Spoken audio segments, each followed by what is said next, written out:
नमस्कार, मेरा नाम शिवानी पांडे और आप देख रहे हैं 4 PM। दोस्तों, एक वीडियो सामने आया है जिसमें खुलासा किया जा रहा है कि एग्जिट पोल एजेंसियां नहीं बल्कि गृह मंत्री अमित शाह तैयार करते हैं। अमित शाह जो लिख कर देते हैं वही मीडिया वाले दिखा देते हैं। एक तरफ ऐसी खबरें सामने आई तो वहीं दूसरी तरफ खबर सामने आ रही है कि गोदी मीडिया का भाजपा की जीत वाला एग्जिट पोल झूठा साबित हो गया है। एक बार नहीं बल्कि कई बार। खबर है कि सर्वे के दौरान बंगाल में 70% जनता ने अपने होठ सिल रखे थे। यहां तक कि एक्सिस माई इंडिया तक भाप नहीं पाया कि बंगाल में आखिर चल क्या रहा है। वो एक्सिस माई इंडिया जिसके एग्जिट पोल का सबको इंतजार रहता है, लेकिन शायद पहली बार ऐसा है कि उसने अपने एग्जिट पोल नहीं दिए।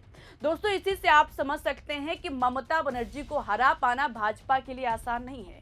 जब सवाल उठने लगा कि एक्सिस माई इंडिया जब अनुमान नहीं लगा पाया कि हवा किसकी तरफ बह रही है, इसका पता नहीं लगा पाया, तो आखिर इन एग्जिट पोल्स ने कैसे बता दिया कि भाजपा की सरकार बन रही है।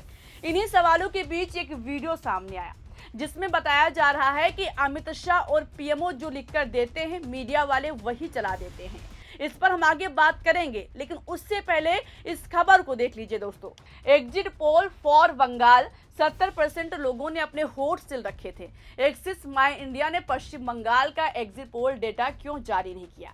इसके बाद देखिए आखिर क्यों जारी नहीं किया। खबर लिखा है, देश की प्रमुख पोलिंग एजेंसी एक्सिस माई इंडिया ने पश्चिम बंगाल के लिए अपना एग्जिट पोल डेटा जारी करने से इनकार कर दिया। इसके बारे में एक्सिस माई इंडिया के CMD प्रदीप गुप्ता ने एक न्यूज चैनल से बातचीत में बताया कि उनकी कंपनी ने पश्चिम बंगाल के एग्जिट पोल के आंकड़े जारी करने से इसलिए मना कर दिया क्योंकि जब हमने पहले चरण के चुनाव के बाद लोगों से बात करने की कोशिश की तो लगभग 60 से 70% लोगों ने अपने होठ सिल रखे थे।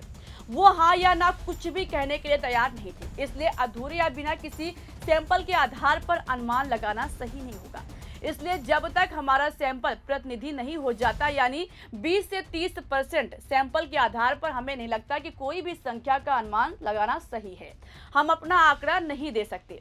दोस्तों, प्रदीप गुप्ता ने कहा कि 30 अप्रैल को एक बार फिर कोशिश करेंगे। हो सकता है कि अब जब चुनाव हो चुके हैं तो लोग ज्यादा सहज महसूस करें, उसके बाद ही वो अपना एग्जिट पोल जारी करेंगे। अब दोस्तों, प्रदीप गुप्ता की इस बात से आप समझ सकते हैं कि असल में बंगाल में किसकी सत्ता में वापसी हो रही है और कौन एक बार फिर विपक्ष में जा रहा है। 70% जनता का आंकड़ा बहुत बड़ा है। हो सकता है कि ये सभी टीएमसी के समर्थक हो सकता है कि मुसलमान हो जो ममता का कोर वोट बैंक माने जाते हैं, जिन्होंने भाजपा की डर की वजह से अपनी जुबान न खोली हो, क्योंकि सबको पता है कि इस बार बंगाल चुनाव में भाजपा ने अपनी पूरी ताकत लगा दी, सारा सिस्टम लगा दिया। चुनाव आयोग से लेकर SIR, दूसरे राज्यों से पुलिस बुलाना, ED, अमित शाह खुद डेरा डाले बैठे हुए थे। भाजपा से जितना हो सका अपना सारा तंत्र बंगाल चुनाव में लगा दिया। तो क्या भाजपा की डर की वजह से पहले चरण के चुनाव में बंगाल की जनता अपनी जुबान नहीं खोली, या फिर टीएमसी का डर था? फिलहाल दोस्तों, जितने एग्जिट पोल सामने आए हैं उसमें 7 में से 5 में भाजपा की सरकार बन रही है, लेकिन ये सारे एग्जिट पोल 4 मई को चूल्हे में जलाने वाले हो सकते हैं, क्योंकि पिछले एग्जिट पोल्स बार बार गलत साबित हुए हैं, चाहे वो 2016 का चुनाव हो या फिर 2021 का चुनाव हो। बंगाल में एग्जिट पोल के आंकड़े हमेशा गलत साबित हुए हैं।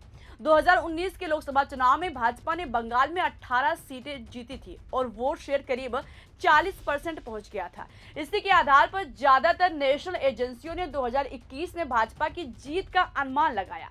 कुछ तो ममता बनर्जी की सरकार गिरने की भी बात कर रहे थे, लेकिन नतीजा कुछ और ही निकला। टीएमसी ने 215 सीटों की भारी जीत हासिल की, भाजपा को सिर्फ 77 सीटें मिली। बाद में राजनीति को समझने वाले लोगों ने माना कि साइलेंट महिला वोटरों की वजह से टीएमसी की छप्पर फाड़ जीत हुई है। 2016 के चुनाव में भी यही हुआ। ज्यादातर एग्जिट पोल्स ने टीएमसी की आसान जीत बताई, लेकिन किसी ने 211 सीटों की भारी जीत का अंदाजा नहीं लगाया था। उस समय वाम कांग्रेस गठबंधन बुरी तरह टूट गया था। 2024 के लोकसभा चुनाव में भी एग्जिट पोल्स ने भाजपा को 25 से 30 सीटें देने का अनुमान लगाया था, लेकिन टीएमसी ने 29 सीटें जीतकर एक बार फिर सबको चौंका दिया। इससे साफ है कि बंगाल में राष्ट्रीय लहर अक्सर स्थानीय मुद्दों और ममता बनर्जी के संदेश के आगे नहीं टिक पाती हैं। अब सवाल है कि क्या इस बार भी एग्जिट पोल गलत साबित होंगे? जब एक्सिस माई इंडिया अपना सटीक सर्वे नहीं दे पाया तो कैसे इन सभी ने इतनी आसानी से अनुमान लगा दिया कि बंगाल भाजपा जीत रही है? बिहार 2025 के चुनाव में तेजस्वी यादव ने कहा था कि एग्जिट पोल एजेंसियां नहीं बल्कि पीएमओ और अमित शाह तैयार करते हैं। सुनिए तो। ये जो पीएमओ से जो तय होकर के आता है, जो अमित शाह जी अपने कलम से लिख करके देते हैं फल्ला चैनल को, फल्ला चैनल को, फल्ला चैनल को, वही बेचारे मीडिया वाले जो है बयान अपना कहते हैं, बोलते हैं। दोस्तों, आज सत्ता की आंखों में आंख डालकर पत्रकारिता करना मुश्किल हो गया है।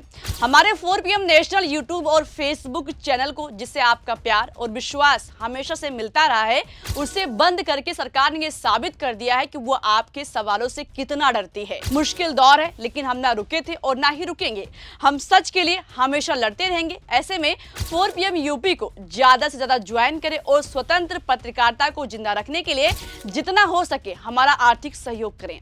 आपके सहयोग से ये जंग हम जीत कर रहेंगे। तेजस्वी के कहने का मतलब है कि ये सारे एग्जिट पोल सर्वे होकर नहीं बल्कि पीएमओ और अमित शाह की तरफ से लिख कर आते हैं।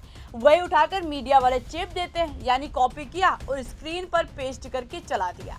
अब जब बंगाल चुनाव के सर्वे सामने आए, यानी कि एग्जिट पोल सामने आए हैं, तो तेजस्वी यादव का ये बयान धड़ल्ले से वायरल हो रहा है।